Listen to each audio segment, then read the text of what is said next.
President, come to the floor today to join other colleagues from both sides of the aisle, talk about this tax debate. We don't do tax reform nearly enough here in the United States. It seems we take it on about every 35 years, whether we need to or not. But if there's one lesson that we've learned from previous tax reform efforts, is that while they can do a lot of good, they can also do a lot of harm. And I have to start by expressing my extraordinarily deep frustration with the process that we've gone through. Today, we're considering a bill that was drafted in secret, designed with more gimmicks and loopholes than I've ever seen, and is being rushed through in a process without impact from all of us on this side of the aisle and without even appropriate impact of its true financial analysis. In many ways, and to quote the president, what got us here is the worst of Washington. If you want to see Swamp 101, look at the process of this tax bill. A 300-page tax bill that was released on the eve of a holiday weekend, only days before it was marked up in committee. And over a 4-day markup, 2 significant rewrites of this bill were presented. One consisted of over 100 pages of changes, and a second was released a mere 30 minutes before members were asked to vote on literally its myriad of provisions. Now, less than 2 weeks later, we're considering that bill or a variation of it on the Senate floor. We're voting either to proceed to the bill later today and then maybe on amendments tomorrow before we even have any analysis from JCT.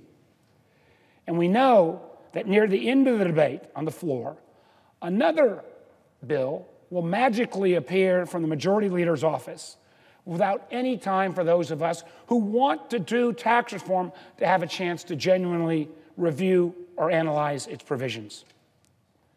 It makes this process, I believe, enormously dishonest. I know my friend from Delaware has just come on. I will speak quickly because I know he will raise some of these same concerns.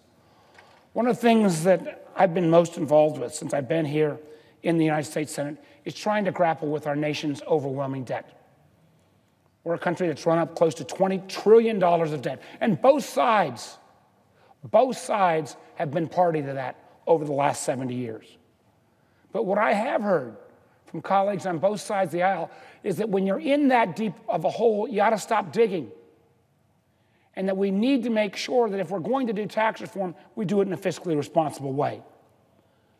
This legislation is the absolute opposite of any kind of fiscal responsibility under anybody's guidebook.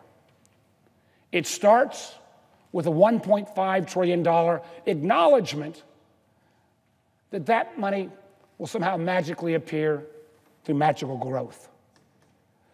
But when you peel that away a little bit, it's bad enough that it's not really $1.5 trillion in additional debt that we're adding. The real number is $2.2 trillion. Let me tell you why.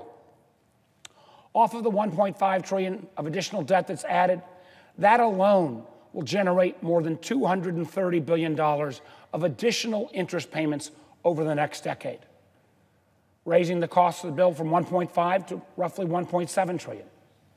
And then in an effort that really takes the cake in a place where both sides have been known to use gimmicks, this legislation includes 37 different expiring provisions that are popular, provisions that a number of my colleagues have said give middle-class tax relief. Well, the interesting thing is all of these provisions are due to expire 5 to 6 years within the 10-year window.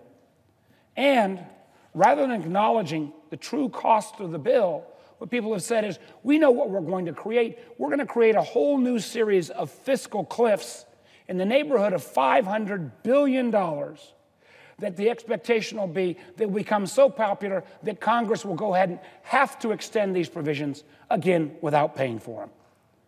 And in terms of gimmicks, don't take my word for it. You only need to listen to the words of the president's own OMB director, Mick Mulvaney, who recently acknowledged that, quote, the tax bill had a lot of gimmicks to it. Well, you add that $500 billion to the $230 billion of additional interest, the $1.5 trillion that you start with, and what we are talking about today is a $2.2 trillion addition to our debt. For all my friends who for years have stood with me on the floor of this Senate and spoken out against adding this additional burden to our kids and grandkids, I hope they'll take a moment and rethink their support for this legislation. Now, some have said, well, how will this get paid for?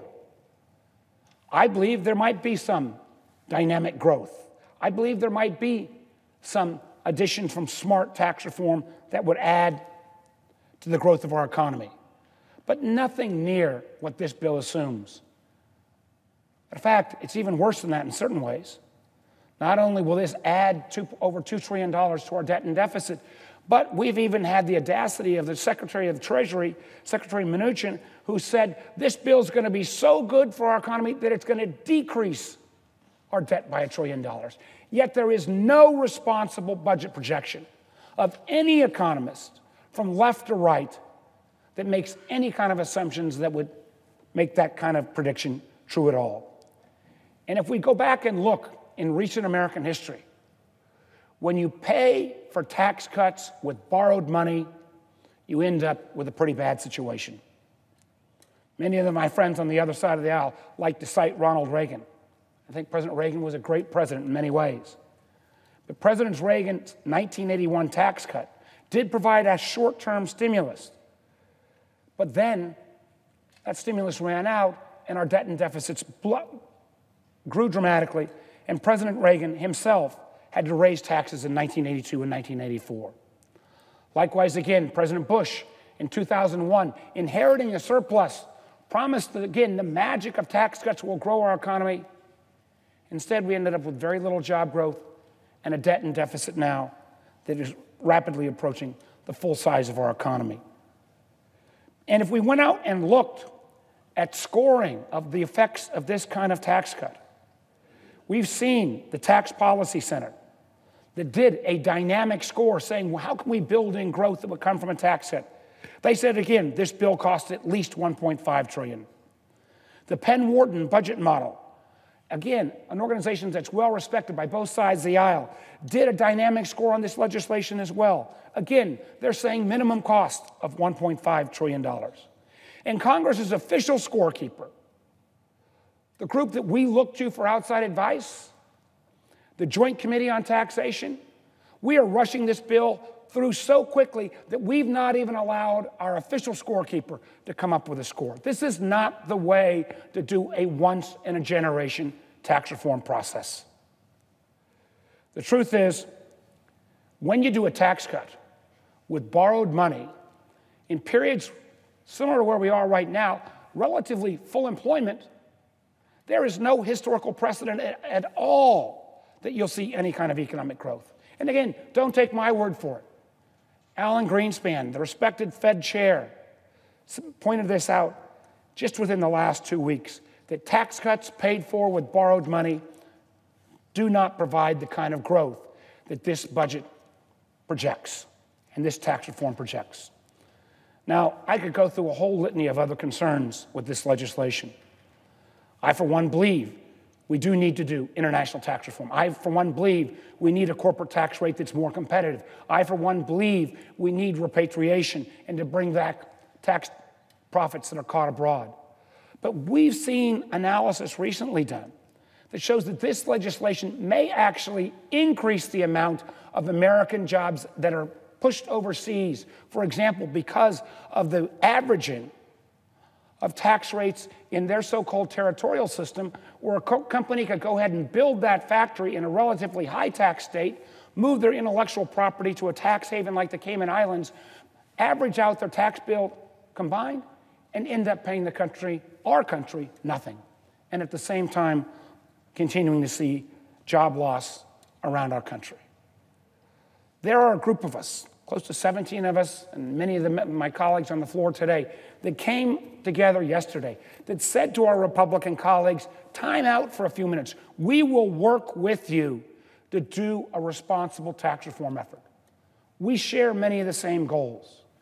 But unfortunately, the process that we're going through here today to reach some kind of arbitrary Christmas present for the president is not the way we ought to be doing responsible tax reform. I hope my colleagues will reconsider. I hope they'll take the offer of the 17 of us who said we'll look at corporate tax reform, we'll look at lower rates, we'll look at repatriation, we'll look at ways to make businesses more competitive, and join with us and do this in a way that we can all be proud of. If we're only going to do tax reform once every 30 or 35 years, we sure as heck owe the American people a product that we can all be proud of, not a product that's rushed through with one party only, that at the end of the day will leave our kids and grandkids paying the bill for decades to come. With that, Mr. President, I yield the floor.